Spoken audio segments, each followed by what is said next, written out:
Niyi, what up, man? How are you?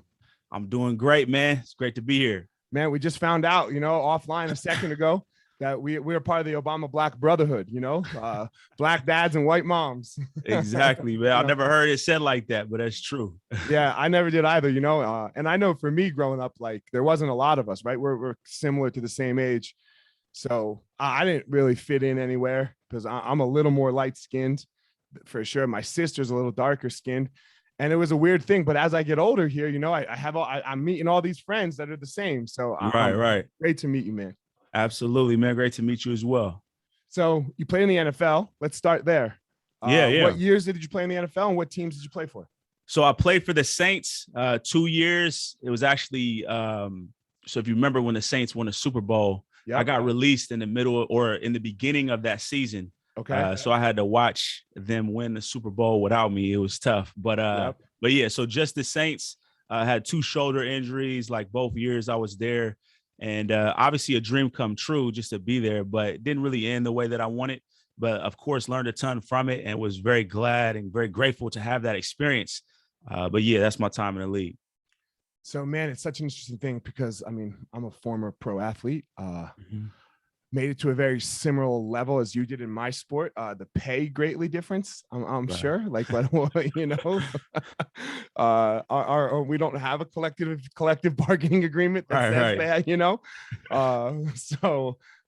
Yeah, I think I lost money over those years, but regardless, very similar experience. So first, before we get into that experience and what that was like, having to find something else when you had a dream come true and then all of a sudden it's not so true anymore. Right. Tell me what your childhood was like. Where did you grow up? What was football like or sports like coming up? What was I'm always super interested because like such high level athletes, the mindset that they developed through childhood that you don't even know you're developing, right? Because Right. nobody was talking about this shit when we were kids, right? Mindset and like this Exactly. this wasn't a thing. So Right. what was your Yeah. childhood like? So I was third out of four. So I guess the middle child. I always wondered why the third is called the middle and not the second. But I was the middle child, and Okay. my pops came from Nigeria when he was about 18 years old, and obviously married my mom, and we grew up in Portland, Oregon. And Okay. so my dad, being Nigerian, anyone who has well, I'm not gonna speak for all immigrants, if you will, but anybody who's got a Nigerian pops knows that he values education at a high level. And by education, I mean getting straight A's, you know what I mean? And really being dialed in that way. So my pops he wasn't huge on sports, but we all played sports growing up. But he very much valued education and was very a disciplinarian, if you will.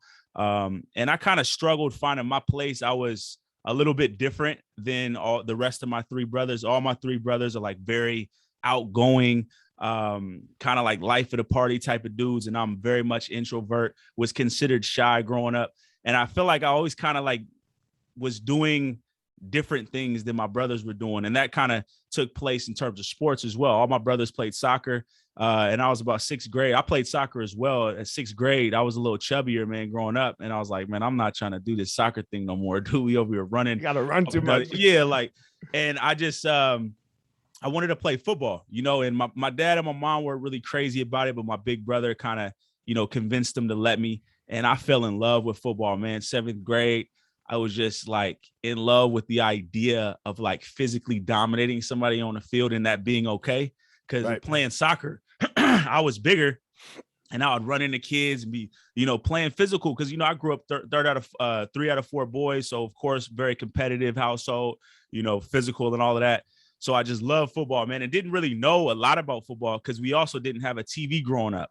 So my pops took away the TV. The earliest memory I have of watching TV was watching Michael Jackson videos on the couch when I was like 3. You know what I'm saying? But my dad got rid of the TV very young. We also grew up vegetarian as well. So it was like, man, I didn't watch football. I didn't know nothing about football, but I loved it. So I didn't even know the Are you rules. still vegetarian? Nah, not anymore. Okay. Yeah. Yeah. So anyway, seventh grade, fell in love. And then same thing in high school. My dad put me in a private school in high school because I wasn't really doing my thing in school to the level that, he wanted. So he was constantly trying to figure out like how to get me right. So he decided to put me in this private school that didn't even have football. You know what I mean? So I was, of course, very upset about that. But I found out that I could play football for my local high school. And at the time it wasn't that common, so they had to pull a few strings or whatever. But so that was the thing that kind of kept me alive in high school, because I couldn't stand going to that private school. It was very much difficult. One of only like 2 Black people in the whole school. So I would take the bus from my high school, which was like 30 minutes out, and the bus ride was like an hour. So I would have to leave class a little early just to get to practice on time to football. But played all throughout high school, and wasn't like, the best in the state or anything like that. But I just got better every single year. And my team also wasn't that good as well. And so one of the things that I thought was very interesting is every team I was on, I was never the best player on the team. But one of the reasons I believe that I was able to get as far as I got playing football is because I just got better every year. You know what I mean? Like, those guys in high school who have all the clout behind them and they're supposed to, but they just don't get better. So I was just getting better, and I was putting myself through my own drills, just trying to figure things out on my own, getting whatever advice I could. Ultimately walked on to Oregon State. So I got a chance to walk on. I didn't have no scholarship offers. I had like a partial scholarship to like Western Oregon or something, but I wanted to play at a high level. So I took the opportunity to walk on at Oregon State. And anybody who doesn't know what a walk on is, you're pretty much just like a glorified, tackling dummy, if you will, like an unpaid intern pretty much at the college level. And I just took advantage of it, man, and balled out and really caught the eyes of some of the coaches, and they started playing me. And ultimately I started playing so much that, I felt like I deserved a scholarship and was kind of putting the pressure on in that way. And I had my first kid when I was 20 years old. So I was a sophomore in college. And so they were still kind of dragging along, didn't give me a scholarship. So I transferred to Portland State. I basically sent them all my film, emailed a bunch of coaches, a lot of different schools around the country, ultimately transferred to Portland State, got a scholarship there, and basically balled out my senior year. So my last year there, just had an incredible season, but that got cut short due to injury as well. And then long story short, trained my ass off and got a chance to, perform at my pro day, and then got picked up by the New Orleans Saints as an undrafted free agent. So it was dope, man. But anyway, that's sort of my childhood in terms of, where football played into that. But like I said, in terms of mentality, like I was always like the odd one out, you know what I mean? And it was always struggling to find my place, particularly with my dad. I didn't really have a good relationship with him, and he was kind of always frustrated with me. And that kind of turned into this big chip on my shoulder. So I always had this attitude of like doing what I wanted to do, because it felt like I could never make him happy. So I was like, bro, fuck you're killing me right now. You're so my youngest child. Oh, yeah. Oh, my God. Yeah, like, oh, my God. He wakes up every day. He doesn't want to go to school. And I'm just like, dude, you can't play football this weekend. Like, because his whole life is about the game on Sunday, playing. Right. And he's only flag, but he's athletically gifted. Right, and, right. Like, if he touches the ball, he's going. Right. But the whole week is set up around getting him to go to fucking school so that he can play football, man. Right, right. This fight between me and him. Definitely. And I'm just like, dude, you got to go to school. He's like, I don't want to. I'm like, I know. Do you want to play? And he's like, yeah. I'm like, well, then go to school. Yeah. Every day. So, man, you're killing me right now. I got to. No, I feel it, man. Yeah. I got a similar thing with my my middle son as well. It kind of gives me a lot of. He's 13. Okay. Yeah. So, and it's funny, man. As I was telling my wife the other day, just like I just have a lot more, understanding of my pops, because as parents, man, it's a really tough job, and really you're just trying to do the best you can for your kid and whatever you think is best. And a lot of times that's not always quote unquote right, but it's like it's kind of your call to make. You know what I mean? And we do the best that we're given. So I love my pops, man. He did the best that he could, but he definitely struggled with me. Yeah. And it's so interesting, like on this parenting thing for a second, like, I'll change my mind, but not in the moment, really. Like if I say this is how it's going to go, I'm going to win this argument, and I might be wrong. And then the next time, or like 10 minutes later, if I have some time to think about it, I can come back. Right. But in the middle of it, I'm like, I'm not fucking moving, because like I do think consistency is super important for kids. Certainly. And the second they see that they can make you move like that, you're gonna be bargaining all day. No, I hear you, man. Parenting is no joke, man. Definitely one of my biggest life challenges, certainly. Yeah, without a doubt. So Anyway, back to your mindset, right? Yeah. Challenging with your dad. Go ahead, pick up. Yeah, no. So I kind of had this rebellious sort of spirit, if you will. Mm-hmm. But to my to my benefit, I kind of channeled it in the right ways, like luckily for me, and there's a lot of, things outside of my control that definitely prevented me from going astray, if you will. But I found my thing in football and I just really doubled down on that. And that was really my way of proving people wrong, if you will, without even saying that out loud. That wasn't something that I was actively voicing, but looking back, like that was my mindset. It was like I really wanted to make my dad proud, but I was also like, fuck you at the same time. So that really led to this chip on my shoulder where I was very committed and I always was trying to get better, just always trying to grow, and really was always willing to do what other people thought was crazy or kind of extreme. It was always a no-brainer to me. So it's like, of course I'm going to stay in Corvallis, which is, where Oregon State is. Of course, I'm going to stay here in the summer and not go home. Of course, I'm going to work my ass off to be in the best shape possible. Of course, I'm going to transfer here and go after this opportunity. And so that's where the I'm not you mindset was basically born. It was this sort of rebellious attitude that you might not do it, but I will. You know what I mean? Like I'm willing to do what people won't do in order to get what I want. And that mindset has definitely paid off in a big way. So this is your thing, the I'm not you mindset. Exactly. I'm not Tell you me more mindset. about it.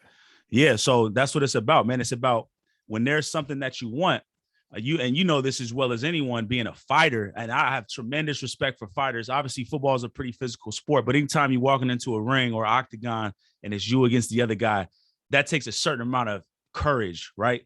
So we just got to get good with death, homie. Right. Like every fight I had to get good with, like this could be the last 15. And if it's the last 15, then so be it, Right. But that's a certain mentality.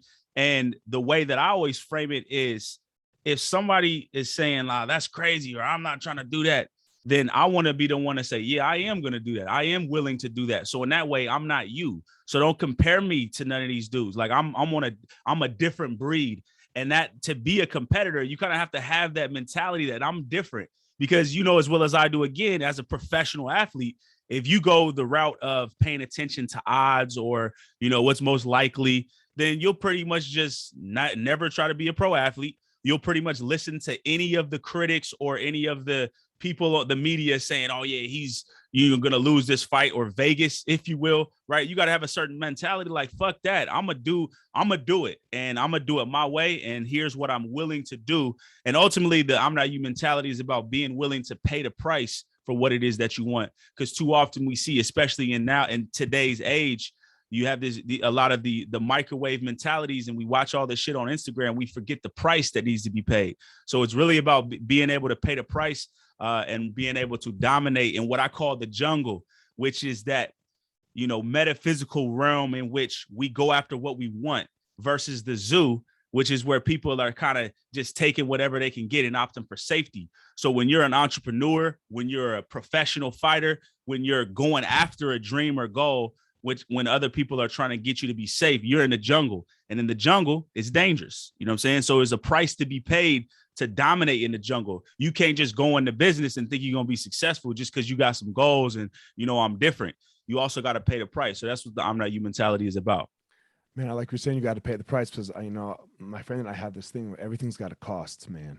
Everything's got a cost. Yep. And if you're not willing to pay it, don't come. Right. Don't come. And sometimes and the hard part about life is you don't know what the cost is going to be all the time. Exactly. Right. And we want these guarantees now, right? We want this. If I pay this, then I'll get this. Right. And I think, like, for example, COVID has showed us that, like, there's no guarantee to shit. Exactly, man. Right. There's no guarantee. We were all living lives, and look, I don't care where you stand on COVID. Like, whatever. It doesn't matter. But we were all living life like it was going to be the same tomorrow. Right. And then in like a minute, like a hot second, the whole world changed. Exactly. But because there's no guarantee, and people weren't willing to pay the price. And now you have, oh my God, I'm not leaving my house if I'm not vaccinated, and blah, blah, blah. And oh my God, I can't believe you have to wear that. I'm not wearing that fucking mask. And I can't see how people can't, like, figure out the minutia of this. It really is kind of bonkers to me. Right. And then they just want to I guess I really don't understand, like, that, and like how the fuck is anybody sitting at home on unemployment just fucking chilling? Nah, I Because feel you, man. like I don't get this world we live in a little bit, and that does bother me. Like Right. people aren't willing to pay the price to be great. Why do you want to be average? Exactly, man. Well, just like anything, just like in any jungle, there's, the top of the food chain, and then there's different levels. So, ultimately it's about figuring out what level you want to be at. If you want to be somebody who's at the top of the food chain, then you just got to understand the price that you're going to have to pay, and, basically adapt to the environment. You know what I mean? And as crazy as it is right now, every generation, that's ever, been a generation has dealt with their own challenges. So we got our own unique set of challenges, and it's really just about adapting and, again, locking into what you want, and then making sure you pay that price. What did your price look like? For example, like I see the fireman's hat behind you, right? Like, so Right. obviously that is held special to you, Yeah, and yeah, so, yeah. I see the football, obviously. So after your career ends, Mm-hmm. was firefighter next? Is that how it went down? And Yeah, I mean, well, it didn't go down that smoothly. So okay. after football, I spent about a year trying to get back into the league. So I, just like any athlete, you don't want to, accept It that ain't over. it's I got over. this, Yeah. bro. I wake up every day and I think I can be the champion still. I wake up and I'm like, yo, I can go fuck somebody up. That's Right. my first thought. And then afterwards, like after I like stand up, oh, nope, nope. Right, right. So I had a few good looks, man. Some tryouts here, and, for about a year, there was a lot of hope still left in me. Like, yeah, I can still do this. And after that year kind of passed, and, all my money drained because I wasn't really working as much, was really just training, trying to get back to the league. I had to figure out what was next. And it really took me a good like 2 years to really figure out what I wanted to do, because I knew I didn't just want to go work at a job. I've never really had a lot of success working at jobs. And yeah, I didn't really want to do that.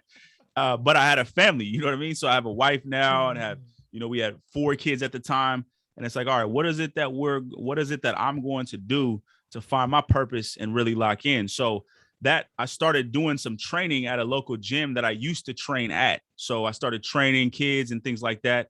And that kind of turned into a business without even really trying to. And through training, I realized that, a lot of the kids needed help more mentally more than anything. Now, at the time that I was training, I also began pursuing being a firefighter based on some advice that I'd gotten from a few people, a couple former athletes that I knew as well. They're like, yo, man, it's a really good gig, good security, good money, et cetera, et cetera. So I kind of, heard that and felt, maybe this is what I want to do. And so I went all in, much like I do when I decide I'm going to do something. I just went all in. So trained my butt off, took all the tests, took all the classes, and was really ambitious about it, and was like, look, man, I'm going to get a job by the end of this year. I applied a lot of these mindset techniques that I'd learned from a mentor of mine who was kind of putting me up on game and showing me a lot of new things, and made that dream a reality as well. Became a firefighter at the first job that I applied for. And during that time, I was a firefighter and was working one night on, 2 nights off, young family, of course. And then at the same time working my business, which had transitioned to purely mindset at this time. All right. So I let go of the training and was focusing purely on the mental aspect, and started focusing on building my brand more globally. And as I was a firefighter, it was like once I got that job, I quickly realized this is not going to be the thing, for the long term. Like, this is not what I'm supposed to be doing. So during that time, I was kind of plotting my escape, building my business, and ultimately retired early from being a firefighter about 3 years in, so much to everyone's surprise within the fire department, but it was literally the best decision I ever made. But it was very tough, and I kind of had to figure out, we talk about cost. It was like, I don't think I'm willing to pay the price of being away from my family, 33% of nights. I don't think I'm willing to pay the price in my marriage to do that. I'd rather go down swinging from an entrepreneurial standpoint, and actually be with my family than, get this security from this job and possibly lose my marriage, you know what I mean? And lose connection with my kids. So that was a decision that I had to make. It's always swinging for me. Yeah. It's always swinging. I agree with you. Like, and look, these are like cliche phrases that everyone uses, but I don't think everyone really lives by them. Right. right? Right. Yeah, I want to go down swinging. I don't understand. It doesn't grasp in my head. Like there's two things that don't grasp in my head as we talk here, just in general. One, I don't understand the absent father, the one that's either in the house or not in the house. Right. Right. Like I can't grasp that. So I really resonate with what you say when you're like, I don't want to be away 33% of the time, Right. you know, Right. because I'm like, I can't get like what else. You had these kids, and if that didn't change you, uh, at some point early on, and yeah, I know they're attached to the mom real early. Wait, they need the mom way more than us. But I don't understand not waking up and taking care of your kid. Right. Right. That never grasped me. Yeah, it didn't come that I don't know if it came naturally to you. It didn't come naturally to me, like Yeah. changing diapers and nurse. But you fucking learn it. Exactly. You know, Exactly. you pay the price. And the other thing I don't understand, and talk about it a little bit, I don't understand how people don't put all the chips in the pot on them. Right. How they will possibly bet on somebody else rather than bet on them. Right. No, it is sad to watch, but when you understand it, I mean, we've all had times in our lives where we didn't bet on ourselves. So for me, it's really not so much a matter of I don't understand. I kind of do understand because there's been I times guess where this is a good point. I didn't really, there's definitely been times where even in relationships, I was stuck in a really bad relationship for a lot of years. And that was a prime example of me not, quote unquote, betting on myself. You know what I'm saying? So I understand, but really it's a matter of once you gain a certain level of awareness, then it becomes what I don't understand is how as men, and I only speak to because we're men here. Yep. Is how a man can look at himself in the mirror, have his family, and know certain things about himself and then still not act. There's a certain responsibility that you have once you become aware. When someone's not aware, you can't really blame them. Sure. You and I at some point, at many points in our lives, we're not aware of things. And we look back like, man, but we didn't know better. But it's like a certain responsibility that you have once you listen to enough podcasts, because I see a lot of people listening to podcasts, reading books, but their lives are still not in alignment. And that's something that I don't understand, like you said. And I just choose to not align with that. And my thing is more showing those who actually are ready and committed to paying that price. This is how we get down. Because I'm not about to waste my time worrying about why, such and such is not doing their thing. Like I got enough challenges on my own. I got my own demons to fight. I have my own goals. I'm challenged every single day to go all in. Some days I don't want to. Some days I notice I'm half-assing it. This year, for me particularly, man, my motivation level is not as high as it usually is. You know what I mean? It's like I'm just moving slower than I would like. But it's like, look, man, at the end of the day, I know that when I look at myself in the mirror, literally when I look at myself in the mirror, I don't want to see someone that I'm not pleased with. You know what I mean? So I want to be pleased with myself. And that's a standard of mine. So it's like if I see certain aspects of myself where it's like, nah, I gotta get to it. So I definitely understand what you mean though, man. It's especially with social media and everything. We see people with a lot of opinions and a lot of all type of things. And it's like, nah, don't forget, man, you got to be about that action at the end of the day. You know what I mean? It's only so much talking we could do.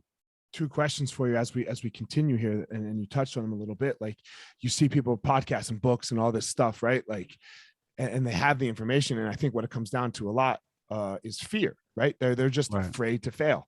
Right. How do you get people through that? Like, how do you get yourself through it, first of all? And then because that's the number one thing. If you can't get yourself through it, you ain't gonna fucking help anybody else with it.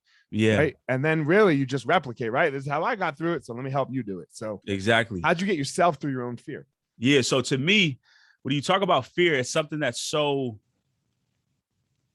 into it's such a part of the human experience that everyone can relate to it. So the first thing is knowing there's nothing wrong with your fears. Like we're all scared every single day. We handle our fears differently. We all hide our fears differently. So to me, what's always helped, and one thing that I always do with anyone, whoever it is that I'm working with, and of course myself, is always making sure I know what I want at all times. You know what I mean? So whenever my fear is getting so big that it's clouding my awareness of what I want, then I know something's wrong. So I got to know what I want. That means having some sort of vision or picture of perfection for yourself. And that is one thing that at every stage of my life, when I've had this, the bet has paid off at some point or another. When I don't know what I want, I would not bet on myself. You know what I mean? Because my fear is going to grab hold of me, is going to paralyze me just like the next man. So always knowing what you want. And it's not as simple as just saying, all right, oh, I want to reach this goal or have this amount of money. It's more of a picture. You see what I'm saying? Like, it's not just like a goal, like, oh, I want to be a UFC fighter. That's a part of some bigger picture. So a lot of the challenge is getting clarity on that. And that's not always so easy. So there's some weeds that you got to have to, and some jungles you got to, and some forests you got to get through just to even get clear on that. Once you get clear on that, then you can start understanding your fears better, right? What are your fears? Like, we all have fears, but we have different brands of fears. You know, so some people who are more people pleasers, they're very much worried about the opinions of others and certain opinions, right? Some people are afraid of not having certain control in their life. That's kind of more my thing. I'm a control person. So I hate the idea of feeling tight or boxed in, if you will. So that scares me. I just got an MRI the other day. I was like, shit, I can't stand MRIs. You know what I mean? You ever had a brain one? No, I haven't. Bro, they put this Darth Vader mask on you. Oh my God. Was it all right. cut like, oh, bro. I can't do it, man. Bro. You have to put me out for that one. Oh, bro. I have a panic attack every time, bro. I have a fucking panic. I have a full on like panic attack where at least, you know, because like, you know, there's like sections to the MRI, right? Like right. Part 1, you know, they're like, oh, you're done part 1. Like at like part 3, every time like we got to redo part 3, you were moving a lot. I was like, yeah, give me a fucking second. Oh man. Because like you're all the way in the machine, all the way in. Oh, that's and tough. The mask, dude. bro, it's like right here. You know, it's literally right here. You're like, that's crazy, man. So anyway, no, yeah. So yeah, it's about knowing what you want in complete details, as vivid a detail as you can get, being very clear on who you want to be. So it's not just things you want to get, but also who you want to be, the type of person you want to be, clarifying that vision. And then it's understanding your fears and not looking at your fears like it's something bad. Because once you understand your fears, then you have a powerful motivator. So, you know, as a parent, you understand your kids, you know which things you can use in order to motivate them to do what they got to do. Some of your kids might not do anything unless, you know, they'll be able to use their electronics later. So it's an easy fix. Do these chores or else know this. Some people are motivated by other things. So it's like, you got to understand yourself. And one of the things that I take people through, it's actually one of the most intense pieces of my system. It's called a scouting report. So when you go up against an opponent, you need to know your opponent, right? So you need to have a complete scouting report on yourself, understanding what your values are, what your fears are, why you're afraid of that. Where did that fear originate, right? Understanding what traumas that we endured and how that affected us. Because then again, once you understand that, you can start to manipulate that fear. Then you can say, I want to get here. Here's what I'm afraid of. Let me go ahead and use this in order to motivate myself here. Let me use this deterrent here to you know, get me to not do this action that's sabotaging me. So it's really understanding yourself on a deep level and then using what you know about yourself to navigate through this jungle and just make progress. Man, it's so good what you're saying here, because I mean, first you got to know you. Who the fuck are you? Right. Like, what are your strengths and then what are your weaknesses? Exactly. Right. Like that's like any pro sport, right? Like, I mean, I really think that pro sports does things so well, right? Like when you like use it as the metaphor of like, okay, this is what we do well. This is what they do well. How do we maximize ours, minimize theirs? Exactly. And then where am I weak? Right. Exactly. So how do I start to deal with my weaknesses? Not say like, yo, we got a baller secondary when you got the worst secondary in the league. Exactly. Like, right. Like if you have the worst secondary, you got problems. Yeah. And in sports, you're going to be exposed, right? Yes. Like, so you can't afford to lie to yourself, but in life, it's not like that. A lot of times we lie to ourselves. It's much easier to lie to ourselves. And then the same thing with sports. Like, man, like you played, how often did you pad up and play in practice and just, you know, blow the whistle, referees there running the game? Often. Yeah. No, I'm saying just Sunday, right? But like, you didn't like just play 4 quarters in practice. Oh, no. Yeah, right. You drill it and then you drill it again and you hone it in. You don't practice it until you can get it right. You practice it until you can't get it wrong. Right. And we don't do that with our life. We just happen to like go through these motions, but we don't know where we're trying to go. So what you're saying, like having a plan, man, it's It's the way. Yeah. It's the And only way. it gives perspective, man, because if you don't have that plan, just think, man. And I know you're a thinker, man, and you could go crazy thinking about some shit that's going on. You know what I mean? Like you can see shit happen and be like, man, what is this life all about? Like, Yo, why this are thing we up even here for here? me. So it's like oftentimes just to give my life some perspective, the proper perspective. It's like I gotta have some goals and meaning. Otherwise, shit is too crazy, man. There's too many things that we as humans go through that we can't explain. Like even COVID, seeing people die, watching shit that's happening in the Middle East, or watching hunger, and all of this shit that's happening is like, so what is my purpose? Because again, if I don't lock into that, I'm gonna turn on the TV and be like, oh shit, man, this, and you understand why a lot of people suffer depression and even suicide. It's like, it's too much crazy shit going on. So give yourself some perspective, give your pain some meaning by having some goals that you're trying to accomplish. And everybody, if you're a human, you have desire. You know what I mean? That's one thing that's common amongst all humans. All of us have desire. All of us have the instincts to evolve and get better and get shit and accomplish shit and be more. So utilize that, man. And it just makes life more fun. It makes it like a game, So that's why we practice as hard as we do, because we know we're about to match up with somebody. And it's something that we can gain from that. Otherwise, we would never put our bodies through the shit that we go through, right? So we got to give ourselves some purpose. Man, I see a lot of books behind you, so obviously you're a reader. Yeah. What's the role, and what's the role that reading has played in your life? Like, you've talked about podcasts and reading, and yeah. I see Ali, I see Mandela. I can't see any of the other titles, but yeah. So for me, man, much like I said, everybody has goals. Everybody's got dreams and desires. The reality is they remain goals and dreams because we're not good enough yet to get them, right? So there's a chasm between where I want to be and where I currently am. So oftentimes the cure for closing that chasm, closing that gap, and getting what I want is knowledge and awareness, so that I can know different things, where we can learn different shit. Then we can use what we learn to get what we want. So that's how it's always been for me. I'm no different than anyone going through high school. I didn't like reading. I mean, when I was young, I liked to read like Roald Dahl books and shit. But, everybody gets the love of learning kind of beat out of them in high school. You know what I mean? And then, of course, college. But, post-college, and then, of course, when I'm getting introduced to real life, I quickly learned, man, like a lot of the solutions to a lot of my problems lie in books, at least the knowledge and awareness of them. So I started reading.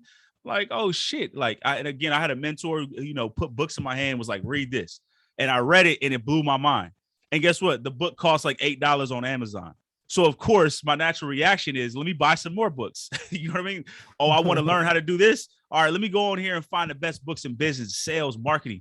Any entrepreneur, you read 22 Immutable Laws of Marketing. The book's like $5 online. It will blow your mind. It's like a must read for any entrepreneur. And I'm like, this shit isn't a book. So to me, reading is one of the easiest, cheapest, and oftentimes most effective ways to get information. And if information is what we need, so it's like we should read our asses off. Like, it just makes perfect sense to me. So I've had so many countless books change my life, man. Introduced me to so many people, to where, authors like Robert Greene is now a mentor of mine, somebody who I've been to his house, interviewed him there a couple of times. And it's like, this happens through books. Read his books, connect with them, interview Cal Newport, another several books, Deep Work by Cal Newport. That book changed my mind. Next thing you know, he's on my podcast. You know what I mean? Deep Work. Yeah, Deep Work. He's incredible book, man. So anyway, man, reading. What would you say your top 5 are? Like, if you had to, like, somebody's stuck in their life, they don't know where the fuck to go. Right. Where are you starting them? What's the book you're gonna give them first? 33 Strategies of War, Robert Greene. Okay. All right. 50th Law, Robert Greene. I could easily put all the Robert Greene. You're just going to go all Robert Greene. I'm not going to, though. I'm going to choose the 33 Strategies of War and 50th Law. Start there. I would also say Outwitting the Devil by Napoleon Hill. I'd have to put that up there. I'm going to go Tiny Habits by BJ Fogg. That book I read last year. But man, I mean, that book is like must read. It's like habit formation 101. Tiny Habits. Let's see where I'm going to put in 5. There's so many great ones, man. I would say I'm stuck between The Score Takes Care of Itself. That's another one that's I say 22 Immutable Law, actually Positioning by Al Ries, because it's a marketing book, but even if you're not an entrepreneur, I feel like people need to know how to market themselves and position themselves appropriately. And there's so many powerful psychological lessons I learned through that book, Positioning by Al Rise. So I'll just start with those. There's so many though. What's the first Robert Greene book? 33 Laws of 33 Strategies of War. 33 Strategies of War. I'll also say Hagakure would easily be one that could be in the top 5 as well. And that's an ancient samurai book of wisdom. Powerful shit, man. Samurais like, and you would fuck with it. As a fighter, I know you would fuck with that samurai mindset. Hagakure. Yeah. All right, I'll check that one out too. Yeah. Man, reading it's so interesting because it's where it's at. Yeah, definitely, man. It's where it's at. As we start to close here, I always, especially, I think it's a very important topic for us to talk about as African American males, you know, so I do like to talk about it for a second. This is how I see our struggle, and I don't know where you stand on it, but I'm gonna ask you where you stand. I'll go me first. Yes, of course, life is unfair, and we need to do everything in our power to make it more fair in the sense of equalizing out the opportunities for every single human, male, black, female, gay, whatever. I don't fucking care. But at the end of the day, when I talk to a kid, you know, so our power as dudes that made it, right, that made it through the struggle, is to start to do everything we can to help equalize out those opportunities. Right. But when I'm talking to you, you know, like 15-year-old Niyi who's struggling and is like, man, this shit ain't fair, man. Fucking racism. Yeah, because that's true, and that's always been true. Fuck you, you can do it. Exactly. Let's go. Let's go. It was true 100 years ago, and it's going to be true in 100 years. Mm-hmm. You know, so man, your choice. Yeah, no, I agree 100%. And like you said, it's been true. I never argue with people who want to deny the impacts of racism and, you know, white supremacy, et cetera. That's never my argument. I think if anyone's smart enough and self-aware enough, all you got to do is just study the history of this country and you will know all you need to know. However, like you said, at the end of the day, life is unfair for a lot of different people. You see what I'm saying? So if you spend all your time trying to make the case for why life is more unfair to you, then that's time you're wasting, not adjusting yourself to your current environment and figuring out a way to succeed. So if you want to honor those before you, the Martin Luther Kings, the Malcolm X's, if you want to honor them, then you would do best to take advantage of where you are in society right now, right? So if you think about Malcolm X, who was alive in the 60s, who died in the mid 60s, if he looked at his ancestors at that time, he'd be like, man, shit is way better for me right now than it was for them. So I'm not going to spend all my time crying and shit. I'm actually going to teach, right, my people, those who don't have, I'm going to teach them what they need to know in order to advance. That's what it's about at the end of the day. And I think some people lose sight of that. Yes, it's important to bring awareness to certain issues and topics. And there's a place for people to protest and to work on making those changes in the quote unquote system. I guess I'm more like Malcolm X in this way. I choose to focus on what's in here. You know, that's my struggle and my fight, and that's my gift, you know? So I choose to spend my time helping people modify their mindsets, change their mind so that they can more appropriately get what they want. And again, man, I agree with you 100%. There's a lot of injustice around the world. It's very unfortunate. I'd like to believe that doesn't always have to be the case. And I think we should, you know, set a standard high for us as human beings to have a higher standard for how we treat each other.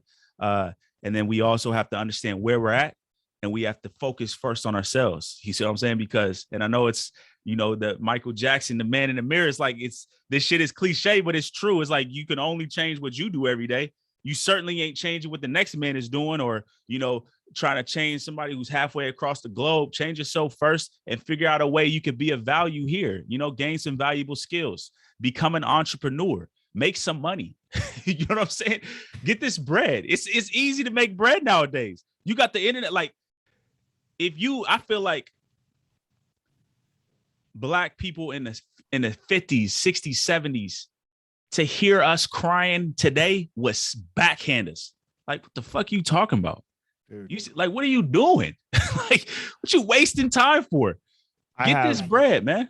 I have, so obviously my dad's black, right? But my mom is Jewish, and her parents survived the Holocaust, like in the concentration camps. Wow. So I feel like every time I start going down that woe is me road, right, I start thinking of them, you know, right. both of them, like both sets of grandparents being like, you know, like, and I was much closer with my mom's parents, you know, so I leaned towards them a little more, but I spent so much time with them. They'd be like, Elliot, get your fucking shit together. Yeah.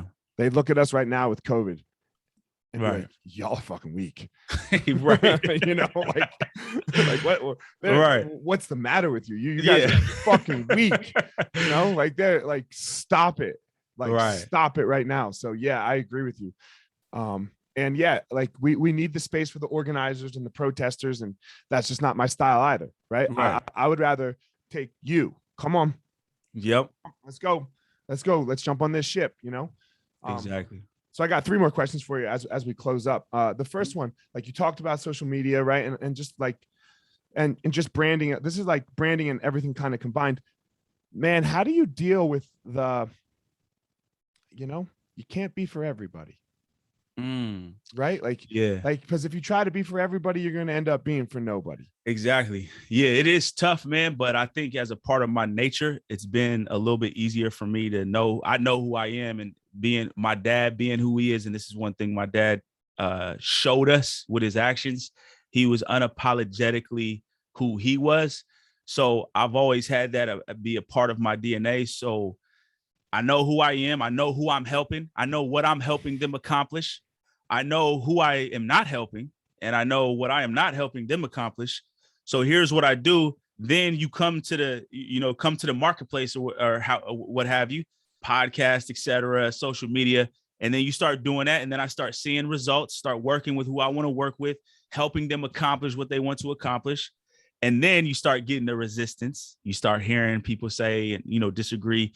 And honestly, the first sort of resistance that I got, it was not easy for me to deal with. I was so confused.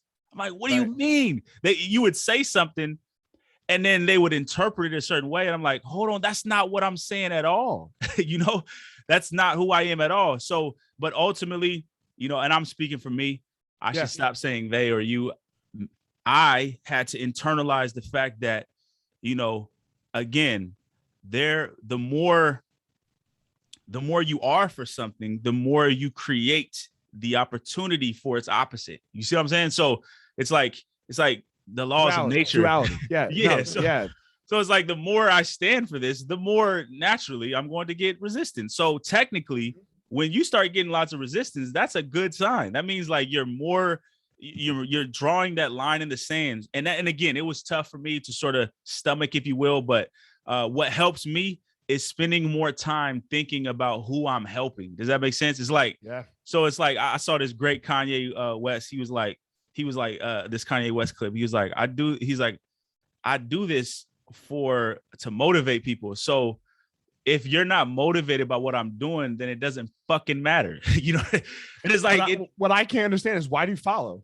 Right. It's like, technically it doesn't matter if I'm not motivating you, then that just means I'm not for you.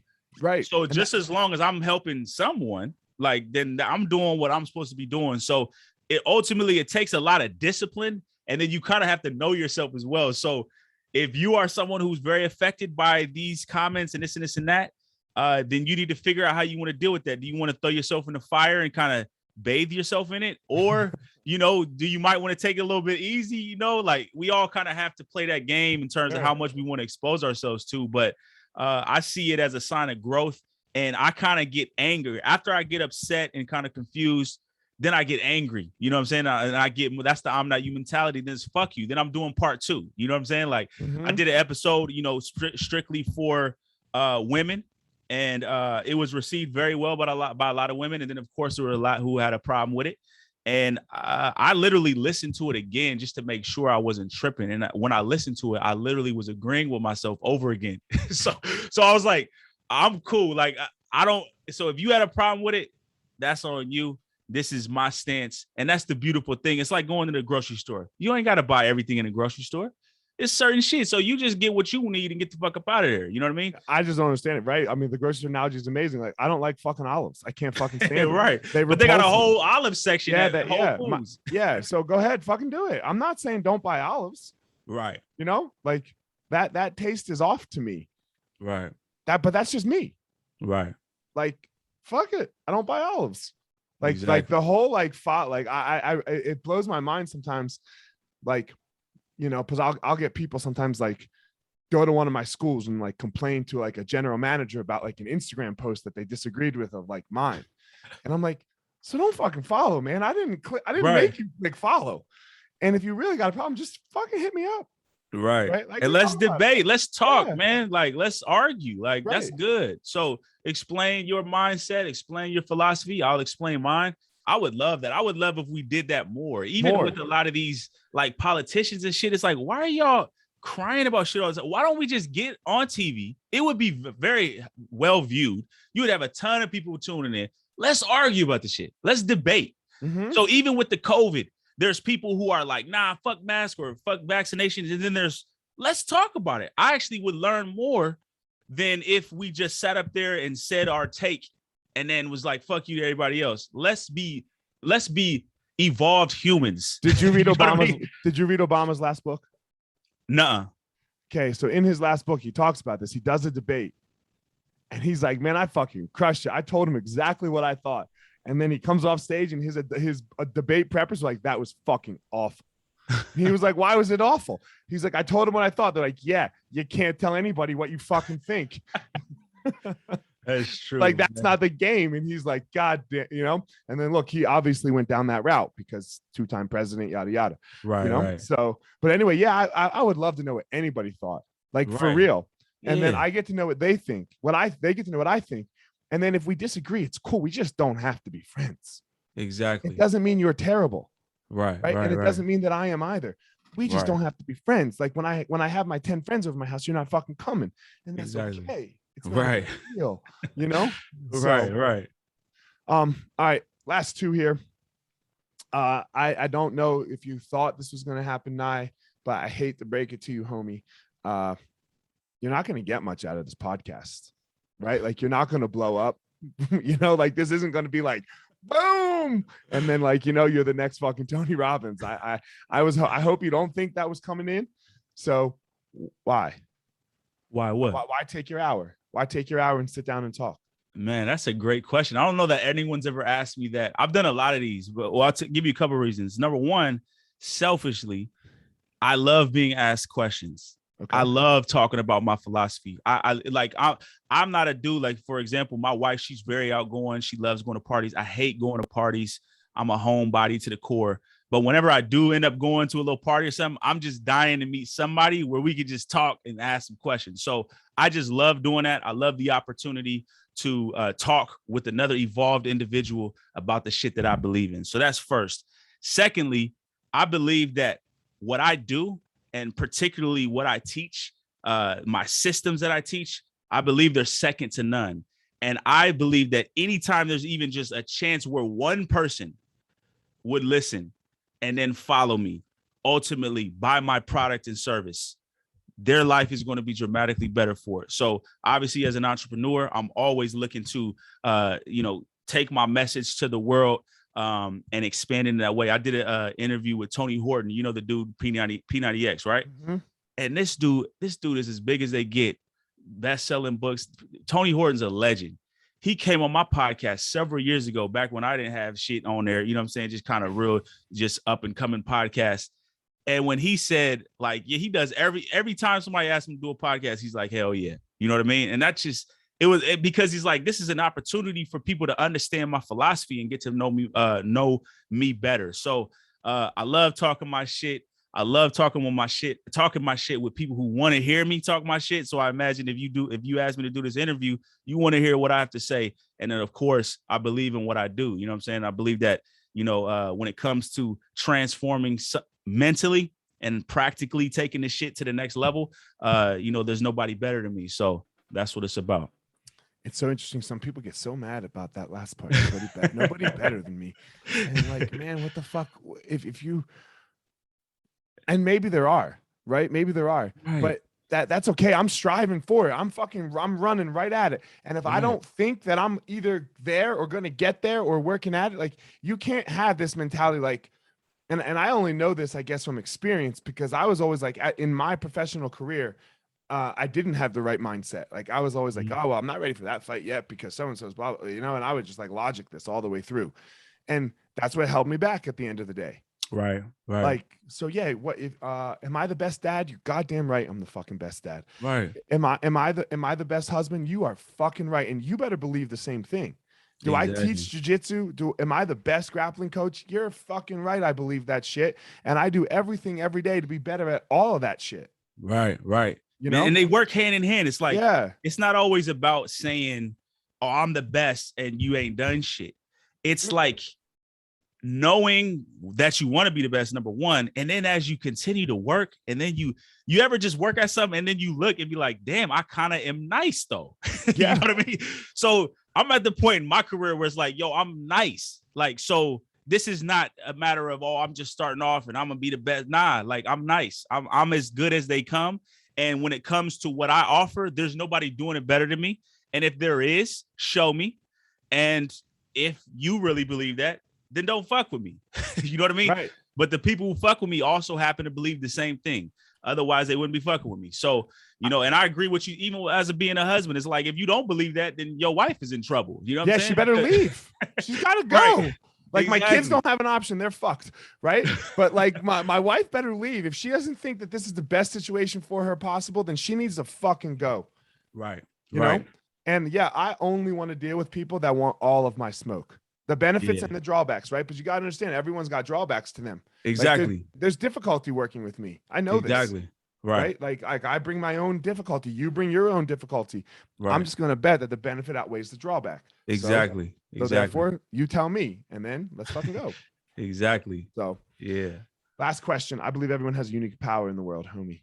Like I believe there's something in the world, something about you that makes you amazing.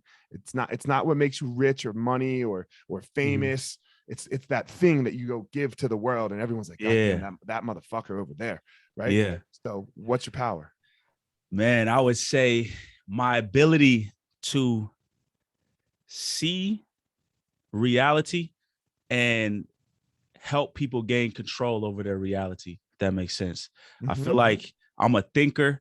I'm a very practical thinker, and I have the ability to really decipher and read into people's reality and give them harsh, raw, real deal practical shit. People don't like to that. The next level. Yeah, they don't like that. Exactly. They don't like that harsh and they raw don't like part, it. bro. They don't like it. And I have problems even with my wife because of this, with my children. I've grown a lot in terms of deciphering and being able to understand when and how to best distribute my gifts. But that is a gift. You know what I'm saying? Like, I'm not someone who has a ton of friends. And that's part of the reason. It's like, you're going to be my friend. We're going to have to be honest with each other. So that means you're going to have to be mad at me at some time. And if you're looking at friendship as in we're always cool, and like, I should be mad at you sometimes. Like, me and you friends, you probably going to tell me some shit about me that I'm going to be mad and not hit you back for a couple of days. That's good. That's called growth. You know what I mean? Name a coach that got the most out of you and was always nice to you, or always told you things, or always protected your ego. The ego is going to get damaged. So, and I have a unique ability to do that to myself as well, because I don't like people telling me shit like that either. So I tell myself harsh truth. And that sometimes it's a gift and a curse, because sometimes I can go through periods of time where I'm like where I'm like down, because it's like I'm telling myself the truth. I'm like being real with myself in a way that's like not normal, if that makes sense. And a lot of that comes from my dad and how he was with me as well. But I see shit in a certain way, man. And I also don't just talk shit. It's like, I'll actually tell you and be able to see this is what you need to do to navigate yourself out of this particular reality. But this is how it is. And here's how to get to this level. And that's, of course, why I do what I do for a living. And I'll sit here with you while we do it. Right. Because most people just go, this is what you do so terrible. Fuck off. Goodbye. Go fix it. Right. I don't want to do that. Right. Like, this is how I see it. I want to be like, yo, we got to fix this. Right. Whether it's for my athletes that I work with or for the people that I'm helping, we got to fix this. All right. I'll see you tomorrow. Exactly. I'll see you tomorrow. Yeah. You know? That's what coaches do. That's what the best coaches do. Exactly. right? I'll see you tomorrow at 5 a.m. And yeah, you know, like I have this group of guys that I'm helping. I make it a little difficult earlier than they want to wake up. Yeah. You know, like yeah, if you can't figure it out, then not for you, and Exactly. that's okay. Yeah. And that's okay. So, Right. Right. all right, man. Tell everyone where they can reach you, where they can find all your stuff, your podcast, your coaching, your business, everything. Yeah. So if you go to imnotyou.com, the letter I, the letter M, NOTYOU, you'll find everything there from the podcast, from how to work with me, etc. On iTunes, Spotify, just search Sports Motivation Podcast. I also have another podcast called Get Your Mind Right, which athletes love. It's just me talking shit over hard hip hop, gritty beats, real motivational. But Sports Motivation Podcast, Get Your Mind Right podcast. And then, of course, if you want to learn about working with me and having me teach you the killer instinct system, all about how to aggressively and systematically dominate under pressure, go to imnotyou.com/KI and learn more there as well. Hell yeah, man. Well, guys, as always, and the same, right? You all know this now. Don't go out in the world and try to be Niyi. He has his own unique thing, his own power that he has.